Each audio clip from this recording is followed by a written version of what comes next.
Hubo un nuncio del Vaticano en Madrid, el cardenal Agostino Casaroli, que decía que en un discurso no se pueden incluir más de 3 mensajes, porque el auditorio no es capaz de captar más.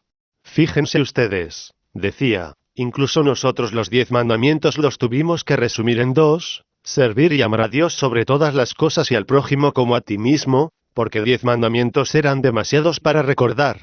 Me ha venido este recuerdo de Casaroli cuando veo un inicio de campaña electoral tan polarizada y excluyente ante la que se tiene una necesidad perentoria de hacer llegar al elector, de forma muy sencilla, cada opción política. Y para ello voy a correr el riesgo de rozar el mundo animal, aun sabiendo lo peligroso que es compararlo con el de los humanos.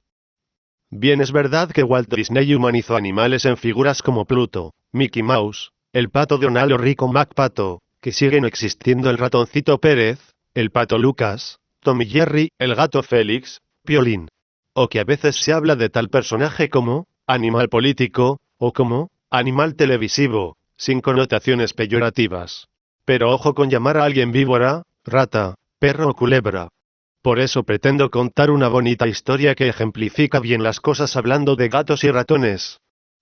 Sucedió en un meeting de Thomas C. Douglas 1904 a 1985, activista y político canadiense, orador muy claro y fogoso y quien resumió con un ejemplo muy plástico aquello sobre lo que se trataba. Dijo así: es la historia de un lugar llamado Mouseland. Mouseland era un lugar donde los ratoncitos vivían y jugaban, donde nacían y morían, y vivían de la misma manera que tú y yo lo hacemos.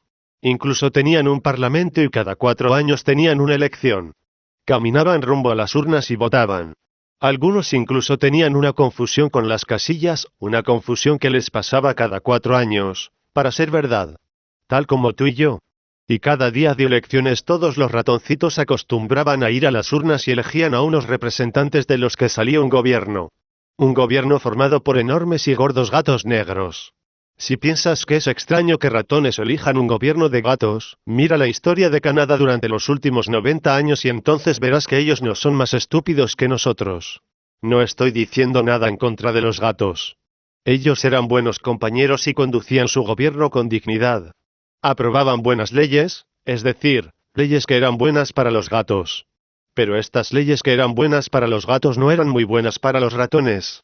Una de las leyes decía que la entrada a la ratonera tenía que ser tan suficientemente grande como para que un gato pudiera meter su pata en ella. Otra ley decía que los ratones solo podían moverse a ciertas velocidades para que el gato consiguiera el desayuno sin mucho esfuerzo físico. Todas estas leyes eran buenas leyes para los gatos, pero eran muy duras para los ratones, y cuando los ratones lo tuvieron más y más difícil, y cuando los ratones no pudieron aguantar nada más, decidieron que había que hacer algo al respecto. Entonces, fueron en masa a las urnas y votaron contra los gatos negros y eligieron gatos blancos. Los gatos blancos habían hecho una genial campaña. Dijeron: todo lo que necesita Mouseland es más visión. Habían dicho: el problema con Mouseland son las entradas redondas a las ratoneras, si ustedes nos eligen estableceremos entradas cuadradas, y lo hicieron. Y las entradas cuadradas fueron el doble de las redondas. Y de esta forma el gato podría meter sus 2 patas y la vida era más dura que nunca para los ratoncitos y cuando no pudieron soportarlo más votaron contra los gatos blancos y pusieron a los negros de nuevo. Para luego regresar a los gatos blancos y de ahí otra vez a los negros. Incluso trataron con gatos mitad blancos mitad negros. Y lo llamaron coalición. Incluso intentaron un gobierno hecho de gatos con manchas. Eran gatos que intentaban aparecer como ratones pero que comían como gatos. Verán, mis amigos, el problema no estaba en el color de los gatos. El problema estaba en que eran gatos. Y porque eran gatos naturalmente velaban por los intereses de los gatos y no por los de los ratones. Finalmente, llegó desde lejos un ratoncito que tuvo una idea. Mis amigos, estén atentos al humilde compañero con una idea. Él les dijo a los otros ratones: miren compañeros. ¿Por qué seguimos eligiendo un parlamento hecho por gatos? ¿Por qué no elegimos un parlamento hecho por ratones? Oh, dijeron, está pidiendo el derecho a decidir. Así que lo metieron en la cárcel. Pero quiero recordarles que pueden encerrar un ratón o un hombre pero no pueden encerrar una idea.